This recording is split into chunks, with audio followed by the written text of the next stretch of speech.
یقین ایسا ہو کہ سامنے سمندر ہو اور تم کہو نہیں، میرا رب راستے بنائے گا۔ ایک دن وہ بھی ضرور آئے گا جب وہ رب سب ٹھیک کر دے گا انشاءاللہ۔ جو شخص یہ چاہتا ہے کہ مصیبتوں میں بھی اللہ تعالیٰ اس کی دعا قبول فرمائے، اسے چاہیے کہ عام حالات میں بھی اللہ تعالیٰ سے کثرت سے دعا مانگے۔ بادشاہوں کے پاس بیٹھنے سے کبھی بادشاہت نہیں ملا کرتی، لیکن اولیاء اللہ کی ایک نگاہ بادشاہ بنا دیا کرتی ہے۔ رب سے مانگنے کی عادت بنا لو، کسی چیز کی کمی نہیں رہے گی۔ حضرت محمد صلی اللہ علیہ وآلہ وسلم سے پوچھا گیا کہ اللہ تعالیٰ کے رسول کون سی زیادہ دعا سنی جاتی ہے؟ تو آپ صلی اللہ علیہ وآلہ وسلم نے ارشاد فرمایا، رات کے آخر کے درمیان اور فرض نماز کے بعد کی دعا۔ نکاح وہ لمحہ ہے جس میں مانگی ہوئی ہر دعا قبول ہوتی ہے۔ زندگی کی ہر ایک ٹھوکر یہی احساس دلاتی ہے کہ اے اللہ، میرا تیرے سوا کوئی نہیں۔ انسان جب اچھا سوچتا ہے تو اللہ تعالیٰ خود ہی راستے بنا دیتا ہے اور مشکلیں آسان کر دیتا ہے۔ وہ وقت جب اللہ تعالیٰ کے مہربان ہونے پر یقین کرنا بہت مشکل ہوتا ہے، انہی لمحوں میں اس کی ذات پر کیا گیا یقین معجزوں کا باعث بنتا ہے۔ یہ جو اللہ والے ہوتے ہیں نا، وہ کسی کا دل نہیں دکھایا کرتے۔ جاہل کے سامنے عقل کی بات مت کرو، کیونکہ پہلے تو وہ تم سے بحث کرے گا اور پھر اپنی ہار دیکھ کر دشمن بن جائے گا۔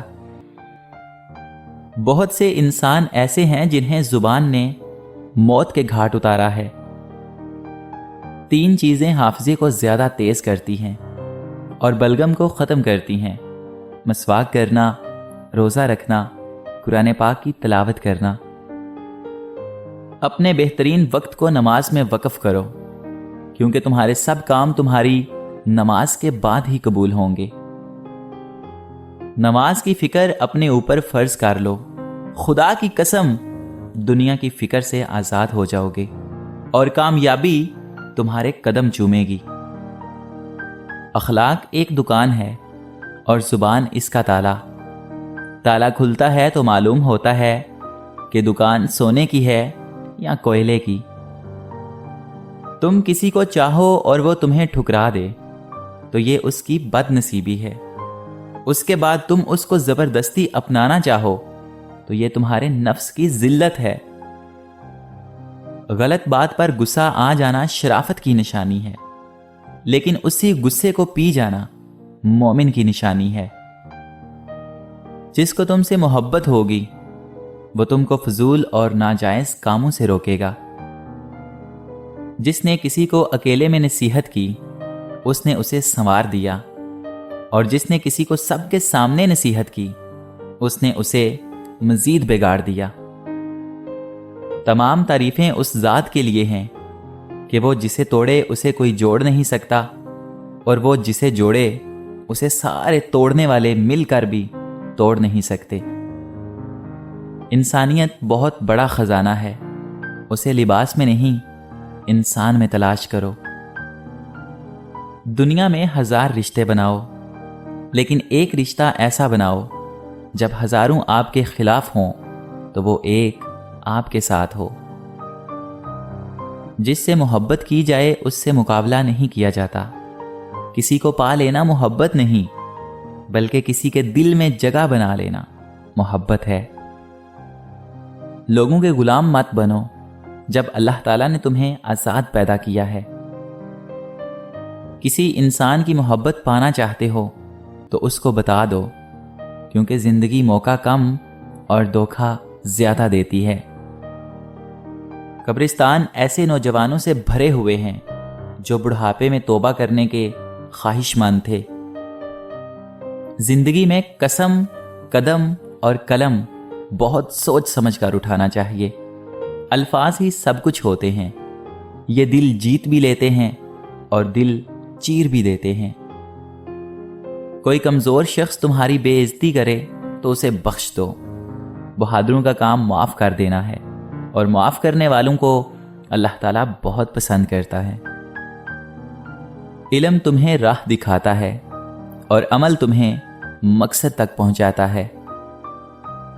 مشکل وقت آ جائے تو کسی کا احسان مت لو، کیونکہ مشکل وقت 4 دن کا اور احسان زندگی بھر کا۔ انسان کو اچھی سوچ پہ وہ انعام ملتا ہے جو اسے اچھے اعمال پہ بھی نہیں ملتا، کیونکہ سوچ میں دکھاوا نہیں ہوتا۔ کسی بے قصور پر بہتان لگانا یہ آسمانوں سے بھی زیادہ بھاری گناہ ہے۔ کبھی تم دوسروں کے لیے دل سے دعا مانگ کر تو دیکھو، تمہیں اپنے لیے دعا مانگنے کی ضرورت ہی نہیں پڑے گی۔ ہمیشہ چھوٹی چھوٹی خوشیوں کا استقبال کیا کرو، کیونکہ انہی کے پیچھے محبتوں کا سیلاب ہوتا ہے۔ صرف 2 لوگ مقدر والے ہوتے ہیں، ایک وہ جنہیں وفادار دوست ملتا ہے، اور دوسرا وہ جن کے ساتھ ماں کی دعائیں ہوتی ہیں۔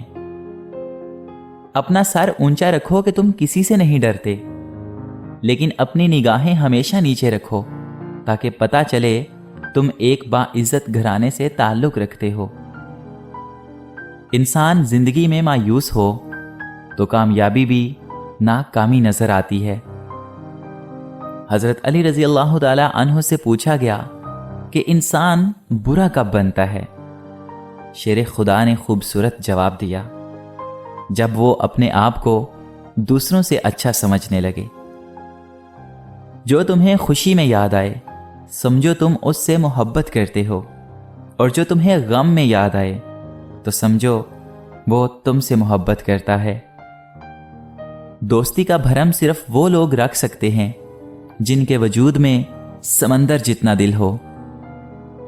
اپنے دوست کے دشمن سے دوستی مت کرو، ایسا کرنے سے تم اپنے دوست کے دشمن بن جاؤ گے۔ جاہل نہ تو اپنی کمزوری کو سمجھتا ہے، نہ تو نصیحت کرنے والوں کی باتوں کو قبول کرتا ہے۔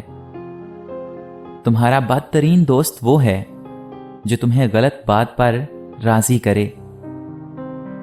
جب طاقت زیادہ ہو جاتی ہے تو خواہش کم ہو جاتی ہے۔ جس مقام پر تم اللہ تعالیٰ سے شکوہ کرتے ہو، یقین کرو وہ مقام دراصل صبر اور شکر کا ہوتا ہے۔ دوست کے ساتھ اس نمک کی طرح رہو جو کھانے میں دکھائی تو نہیں دیتا، لیکن اگر نہ ہو تو اس کی کمی بہت محسوس ہوتی ہے۔ اللہ تعالیٰ جو دن کو رات بنانے پر قادر ہے، وہ تمہاری بھی مشکلات کو آسانی میں بدل دے گا۔ تم اللہ تعالیٰ سے دعا مانگ کر تو دیکھو۔ کسی انسان کے لیے ساری رات رو کے دیکھو، مزید پریشان ہو جاؤ گے، لیکن اللہ تعالیٰ کی یاد میں ایک آنسو بہا کر دیکھو، دل پرسکون ہو جائے گا۔ زندگی کے ہر موڑ پر صلح کرنا سیکھو، کیونکہ جھکتا وہی ہے جس میں جان ہوتی ہے، اکڑنا تو مردے کی پہچان ہوتی ہے۔ محبت اپنے بندوں سے کمال رکھتا ہے، وہ ایک اللہ ہے جو سب کا خیال رکھتا ہے۔